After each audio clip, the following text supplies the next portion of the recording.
Hi, it's Dustin Lanier. Thanks for listening. Please find me on LinkedIn for original public sector operations content every week. And please reach out to me if I and my team of procurement professionals at Civic Initiatives can help you be a public procurement change agent. We labeled this taking flight long before we knew that the keynote speaker yesterday was going to talk about takeoffs and landings. So it's kind of apropos here that we can bring it all together. So we're happy about that. So what we're going to do is just talk a little bit about procurement transformation. We're going to talk a little bit about a case study, client side view of transformation and a provider's view. It's really just a conversation, right? And we want to draw upon sort of the nuts and bolts of what transformation maybe looks like. And starts with the question, do you need to take flight in a transformation path? How do you know that, right? How do you find out what that looks like? And then, of course, how do you step through the diagnostics and the assessment? So we'll talk about all these things here and get into how we align our partners to resource allocations and then what's coming next. So you hear the term transformation quite often. What comes to mind when you hear procurement transformation, right? You hear seat at the table, delivering greater value, fill in the blanks, right? But if you go on any procurement website or Google it, you're gonna get a lot of different hits on what transformation looks like. But before we answer this question, I wanna talk for a moment about the Avengers. Yeah, we're gonna talk about the Avengers. Anybody know what the Avengers is? It's a Hollywood movie. And in the last Avengers movie, because I think there's been 7 or 8 of them or 9 or 10 of them now, but in the last one, I believe, there's this really gnarly procurement guy named Thanos. Okay, so Thanos, the procurement guy, he's got hundreds and centuries of years of experience in procurement, and he has this goal. Okay, he calls it a BHAG actually. He's got this big, hairy, audacious goal. And he wants to transform the universe. So Thanos, the procurement guy, has this strategy to transform the universe, right? And so he's so sure of his plan that he decides he doesn't need to consult anybody. I know what I need to do, I'm gonna go do this, right? Well, he soon discovers that the rest of the universe isn't quite on board with his plan, are they? So much so that all of the universe's superheroes come out of hiding and they have a discussion with Thanos.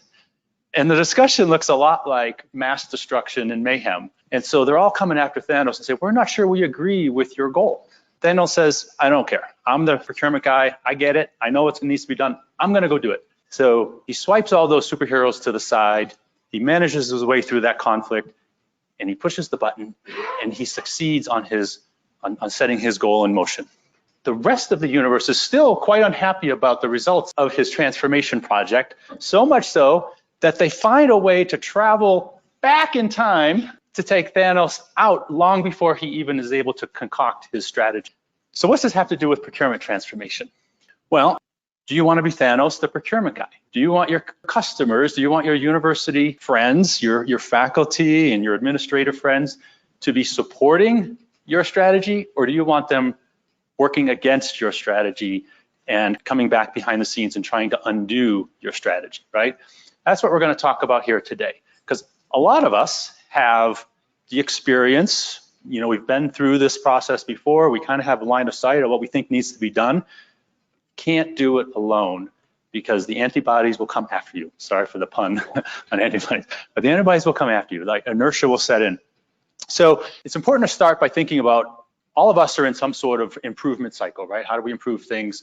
How do we know that we need to be in a transformation cycle? So that's what we're going to talk about just briefly here this morning. And question, as a new leader, right?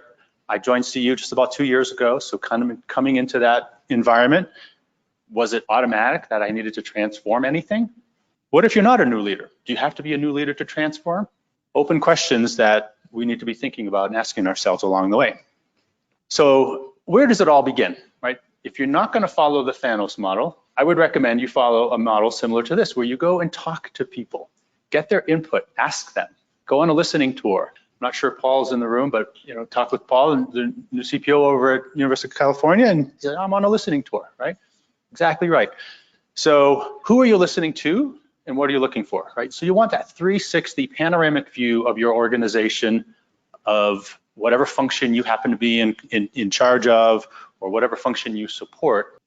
What does that look like all around you, right? So what is the customer, what do they think about your services? What do they know about your services? How about your staff, right? What are they aching for you to fix? What have they been dealing with for a long time that says, I really wish we could just solve these 5 things? And it's not on here, but you also need to be talking to your suppliers. What's their view of how you conduct your business, right? Do they have examples or ideas that they could share with you that says, you know what, our other customers over here have solved that problem. You might want to think about this. Great conversations to have, but you need to open up the conversation. And then you really need to kind of step through and say, what does my process look like? What does it look like internal to the organization, and what does it look like to the customers? And so we engaged and did a number of process walkthroughs, and we looked at how does things move from left to right, both from when it's in the procurement shop and then when it's outside and you're a customer engaging with procurement. So there's 2 things here that I kind of want to point out. There's a therapeutic nature of being listened to. Your customers want to be listened to, your staff wants to be listened to, your suppliers want to be listened to. Just listening to them alone goes a long way to establishing goodwill and establishing support. On top of that, there's a syndication effect. So we have therapeutic effect, we have a syndication effect. The syndication effect is really twofold, right? You want to syndicate support for whatever comes from this process, right? Because you're going to get a lot of input. Eventually, you're going to have to do something with that input. You want to syndicate support for that. So the more people you talk to, the more that they get the picture, they understand what you're talking about, they're going to support that. You also want to syndicate the risk. Among many failures that Thanos did, right? Well, one of his failures was he didn't syndicate the risk, right? He didn't ask everybody else, what do you guys think about my strategy? All the risk was on him. Everybody went after him. And so when you think about this process of listening, think about the therapeutic effect, think about building out that syndication. It's going to be really important. It's going to serve you as you go through and finalize the strategy that comes from this. So we started a listening tour, got a lot of input. This takes, we're talking months now, right? Several weeks, months to get all this input. And you get a list like this. And you cannot react to each point of feedback. You're going to get a lot of it. Some of it's going to be meaty and juicy, and some of it's going to be, I wish we could do this little thing over here, right? So you can't react to every point of feedback, but it's important that you capture it. So then what do you do with it? So in our example, we said, well, we need to start thinking about all this feedback from a few different perspectives. When we consolidate the customer groupings and what their feedback was, and then we look at the extraction of our process walkthroughs, our staff input, and then we start to think about, well, how does this line up to our people, process, and tools? Very common framework to think about any type of strategy is people, process, tools. And so for us, it really drove us to this pillar concept. And why did we choose pillars? You could choose value drivers, you could choose a lot of different ways to capture this. We chose pillars simply because our university strategy, CU's university strategy, has a 4-pillar concept behind it, right? So they have pillars for how they are projecting their university strategy. So we wanted to line up with that and create our own pillars that supported the strategy within just the procurement operation. This is also a great time to be going external. The beauty of higher ed is that we all talk to each other, we all share. Great time to be reaching out to folks, your peers at other schools, and saying, this is what I'm seeing. What have you guys done? Are you seeing the same challenges? Have you solved this challenge? And it gives you a really good sense of kind of a litmus test of where are we at the line, where are we below the line, where are we above the line. It's important you know that. And then you want to know what are the real gaps and what are the perceived gaps? How, are the gaps you're hearing from your customers actually gaps, or they just don't understand the service that you're providing, they don't understand the metrics, or they don't know that information, right? So you got to separate that. Okay, so you've now done your diagnostics, you've synthesized the information, you started to put it into these theming conventions. Now you need to start moving towards action, right? So now this is where you start answering the question, do I need to be transforming or not? Prior to this, you're not really at that point yet, you're not sure. Now you're starting to say, do I need to transform? I need to rack and stack all of this input, all of these themes, and I need to boil this down into something that can take flight, whatever that looks like, because it's not yet determined, but I got to boil all this down. So in our example, we looked at it from intended outcomes, the measurements behind those intended outcomes, and then which initiatives should support those intended outcomes. So you've got your desired outcomes at the top, your measurements, and then the initiatives that we identify that would underlay those. What emerged in this process for us is these 3 pillars that we defined: inform, serve, and lead. What I discovered, and through this process, was at CUPSC, our Procurement Services Center, we were outstanding at serving our customers. Very responsive, very reactive, shoulder to shoulder with them all the way through. High marks across the board. Nothing broken there. A few tweaks, we like you guys to do these things a little bit differently. But it was really through this process that we identified that there's an appetite for us to do more. We love the way you serve us. We love the way you partner with us, but can you inform us better?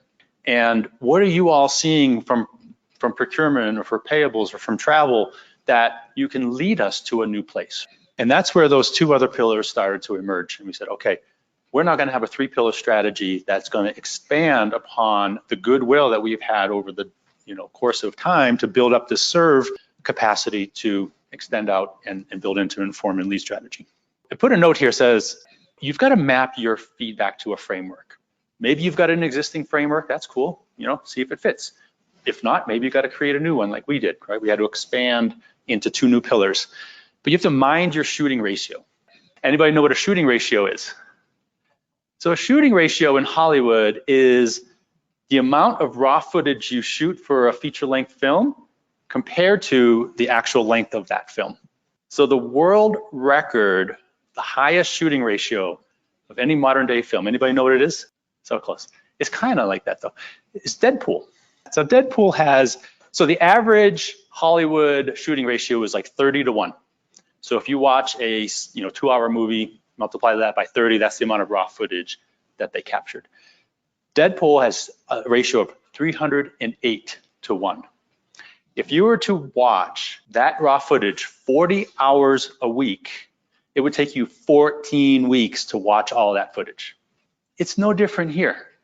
If we had said, let's look at all of this feedback and let's go react to all of it, what ratio would you give higher education time?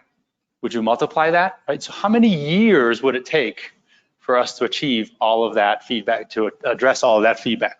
So the shooting ratio is going to be massive. So be prepared for that and think about, well, how do I need to distill this down so that I have a movie that's watchable in a couple of hours? I have a strategy that's executable over a reasonable, time frame. So for us, it kind of generated this heat map. And when we went through the process of this heat map, we took our themes and we started to apply a little bit of math to them. This is, I would say, half mathematical and scientific, half sort of anecdotal based. You can follow whatever process works for you, but for us, this is what we did. And it painted a picture of where we needed to turn our attention. We built this heat map. We went back to our customers and we said, hey, this is what we discovered. Well, I don't think that's quite in the right spot. Let's move it here. And I think policy's not as good as you think it is. I think you got to move it here, right? So we had to make some adjustments, and that's what you're seeing here. But it's really important that once you've made this first cut, that you go back and get resonance on it.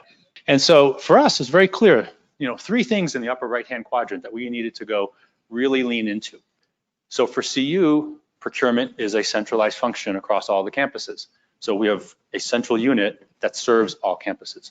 That's a little different than a lot of other systems.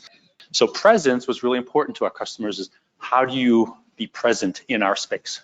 So that's the process that we went through. So now you've done all that. Now you're ready to start taking action. But you need to be thinking about your change management environment. What's the appetite for change? What's the capacity for change? What's the university dealing with from an other change management perspective, right? You need to have that assessment in order to move forward.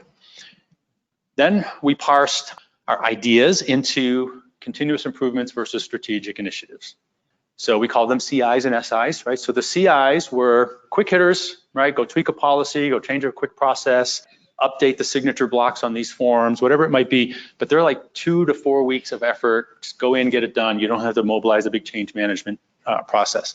The strategic initiatives are really where the rubber meets the road, right? And those were the big hitters. We boiled it down to 17 initiatives that made sort of the top priority list. We prioritized 10 of those, and we chose 7 to begin the execution cycle.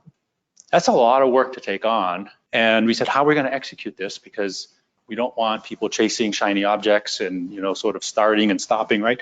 So we started this project and portfolio management process, and that's not easy. I mean, some of my folks back here will tell you, yeah, that's not so easy, right? Because we're not project managers, we're not portfolio managers, right? But we needed to adopt something to guide our progress, to guide our resource allocations, and to really start to understand what's our internal capacity to execute all this work. So this is a good time for me to call foul on myself, because our first instance of this, we did not really do a very good job of looking at that internal capacity to support the change. We didn't do it. We ended up overtaxing the organization. There was also a non-insignificant event that occurred, a global pandemic that came in.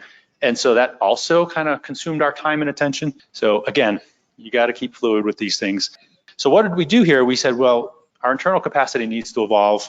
We built out resource planning tools and recognized that everyone's busy with core work. But what is your project capacity? So in our case, our nominal amount of hours in a month is 609 hours. We have 609 hours roughly across the whole department to work initiatives, right? Now that's, some teams are above that, some teams are below that, but that's how many hours we have to allocate.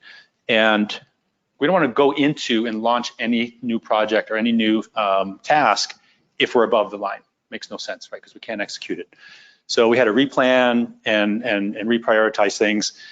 And then, what's the t-shirt size of these projects? What's the t-shirt size of the initiatives? So again, evolving that portfolio management approach, separating core work from project work, looking at your internal capacity. Then you get into this, okay, how do I accelerate? Right? So for us, we knew we couldn't get all of this work done in short order. We have a limited time, sort of this opportunity window to go and make some of these changes happen. So where can we accelerate with content? Where can we accelerate with interns? So we have an internship program with our business school. Great resource, very smart students come in and help us. It's also part of our strategy to pay back to our customers, right? We give these students experience. What can we harvest from our peer institutions, our benchmarking? And lastly, you start to look at what third-party support exists out there that makes sense for me to consider, right? I would also add here that part of that acceleration shouldn't be limited to higher education, right? There's lots of resources out there that are sort of what I might call best practices in procurement space. If you're doing a tech assessment, or if you're doing category management strategy, you're going to find a lot of rich content out there that isn't necessarily geared just for higher ed. So make sure you're looking at that too. So for us, third-party support became pretty clear that we needed to bring that in, because we had more work that we could handle just in normal circumstances. We have this global pandemic that showed up that, like all of you, made us really busy. And we looked at this and said, well, how do we want to engage a third party? We have our own projects to execute internally. We have, this triage, scenario that we're in right now. So for us, we wanted a turnkey solution, right? We wanted to find a partner who could take a scope of these initiatives and these strategies and deliver us work product. We didn't want anyone to come in here and tell us what should be done and do a bunch of diagnostics. We had done that. This is what we need. We need to build out a playbook on this thing. We need to build out some modules on these things, right? So that's what we went to market for. And that's kind of how we ended up with doing a market survey, talking to a few companies, and we ended up talking to Dustin's team. So how do you align partners? When do you even consider having somebody help? Because in order to have any help, there has to both be a problem that you perceive that you need and a problem you're willing to spend money on. And so what is the time when you would engage somebody to help on a project? And to me, there's three kind of areas where sourcing or having an external party assist is very obvious. There's others, but if there's a surge that you need to absorb that's beyond the FTE allocation, we're seeing a lot of poly subs come and talk to us about the ARPA money, because there's new rules and there's new deadlines that money has to be spent on, and that's layered on top of a throughput of work that's already at max. So if there's times where you need to absorb surge that's beyond FTE allocation. Second, when there's a need for a specific set of expertise that can accelerate competency development within staff, or the ability to do something where it can be brought to you in a way that allows you to create a framework where you don't have to go out and Google search it, but somebody can bring it and deploy it. And then importantly as well, when there needs to be accountability for the delivery of the service.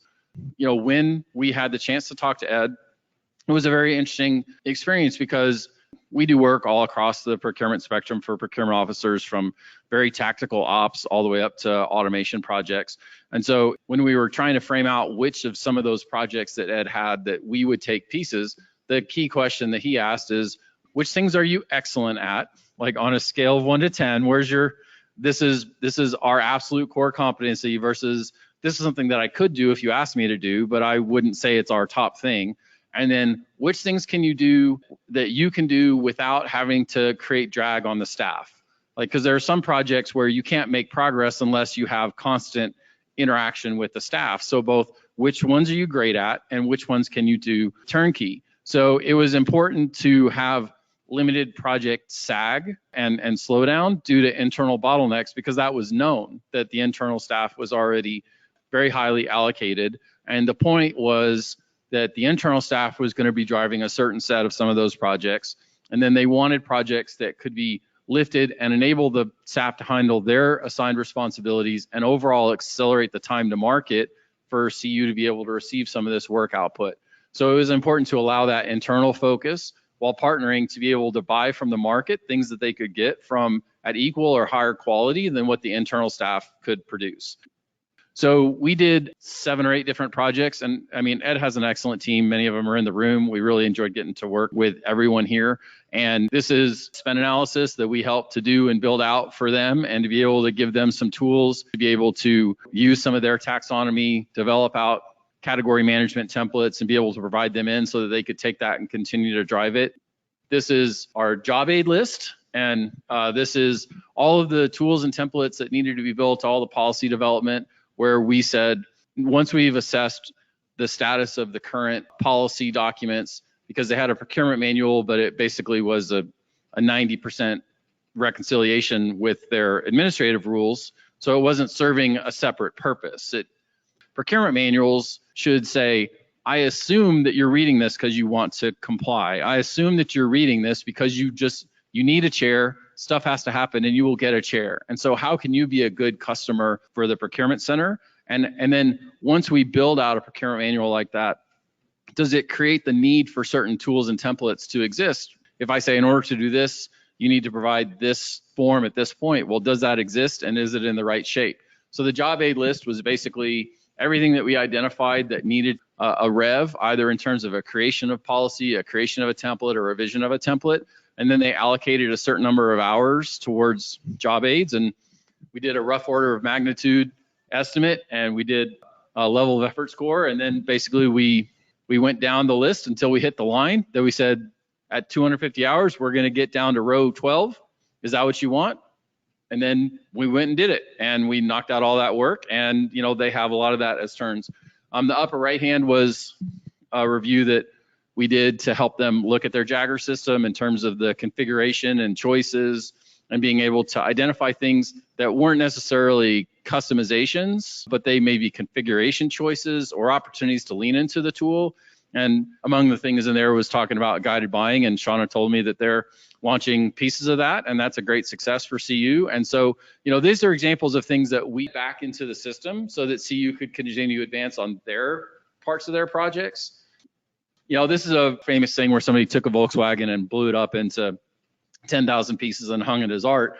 And so, is that a car, or is it the pieces? And the whole has to be more than the sum of the parts, right? So each of these projects individually make contributions, but they make contributions back to how we make more clarity and better tools for end users, improve the ability of the projects to drive new savings and obtain the maximum value from our infrastructure. So I would say, we make a lot of distinction between a fully actualized procurement shop and a purchasing function, which is incredibly important, but is part and parcel and internal to a procurement shop.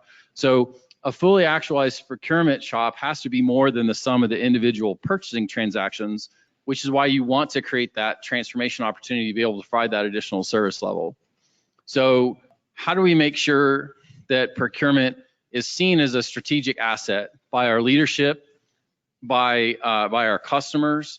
And I've been in scores of procurement shops over 10 years. I can tell you I've never been in a procurement shop that wasn't busy. I've been in several that weren't strategic, that were just completely drowned in the purchasing transactions. And so all the things that are around the edge of what is the difference between a purchasing function and a procurement function is important, and I talk about on the next slide. And so I say that with respect to individuals who may be in that zone where they're completely drowning in the purchasing function. I completely get it, because the customer is absolutely got to have you fulfill that function. But if we don't do more than the purchasing function, if we don't create that layer of strategic value, then we risk being slow and inflexible by our customers, being seen tactical by our leadership. Does the leadership see the procurement function as strategic? And what would it take for them to see that function as strategic? And how do you build that capacity? If the financial officer says, I need a spend report, or how much do we spend on our computers, or how much do we spend local, and we can't answer the question because we don't have the tools or we don't have the time to build that data analysis capacity, then we're not providing that opportunity to have that strategic conversation. And then my personal call to action in general is, how do we make procurement be a compelling career choice to the next generation? Right? I mean, how many people that are in procurement, if you had 10 people that were in procurement, how many would say that they fell into procurement? How do we make it a career destination? So in that context, then I would submit that procurement is responsible for all of that transactional purchasing function, plus customer level business engagement.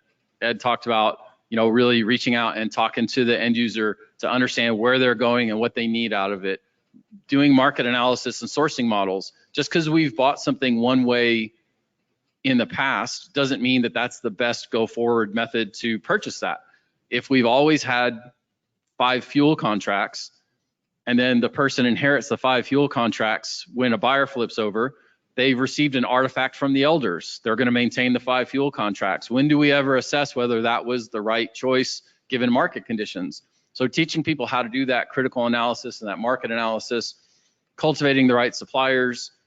DEI obviously is hot, being able to build out and cultivate that contingency, doing strategic sourcing, doing contract portfolio management, which is really thinking about all of our contracts as a portfolio in the categories, improving the policy and process, contract management, risk mitigation. Contract management is one of those topics that if the shop is very purchasing oriented, then there's often a gap between the end of purchasing and legal, where somebody needs to build a program for what contract management is. And I'll tell you, in my personal opinion, contract management is not a legal function, it is a business function. And the point at which contract management becomes a legal function is the point at which everyone retreats into their corners and prepares to sue each other.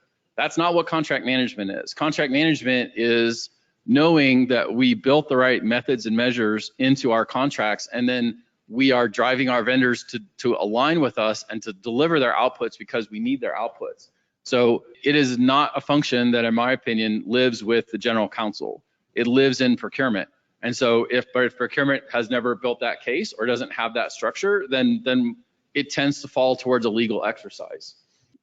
Building training programs that enable competencies, understand the difference of roles, and doing some of the balanced scorecarding that Ed was talking about.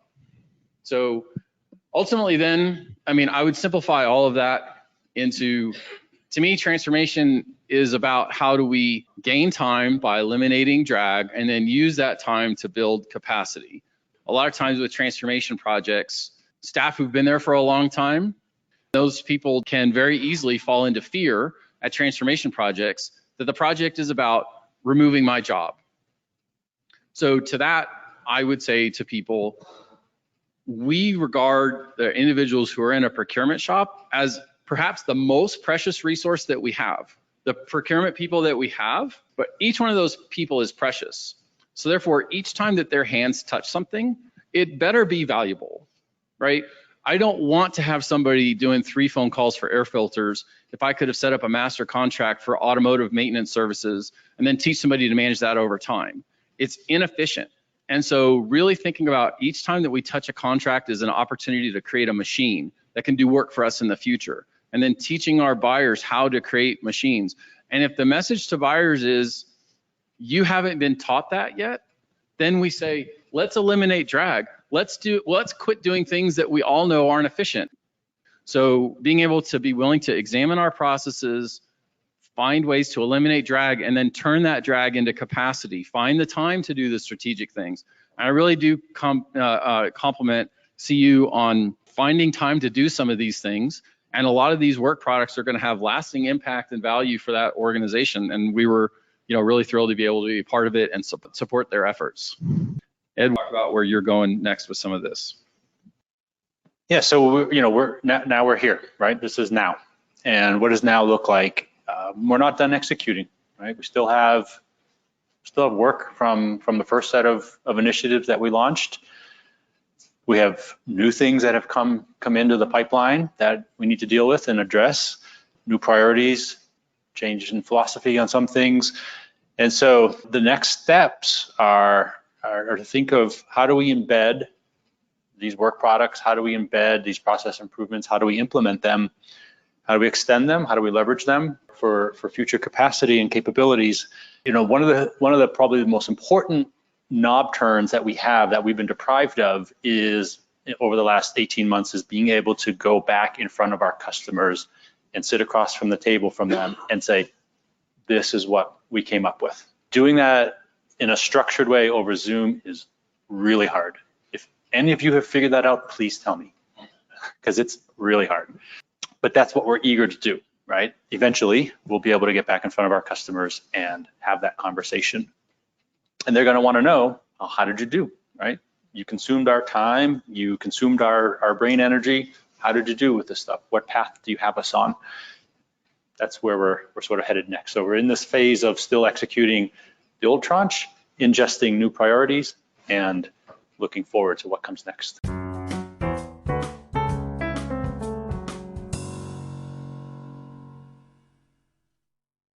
Hi, it's Dustin Lanier. Thanks for listening. Please find me on LinkedIn for original public sector operations content every week. And please reach out to me if I and my team of procurement professionals at Civic Initiatives can help you be a public procurement change agent.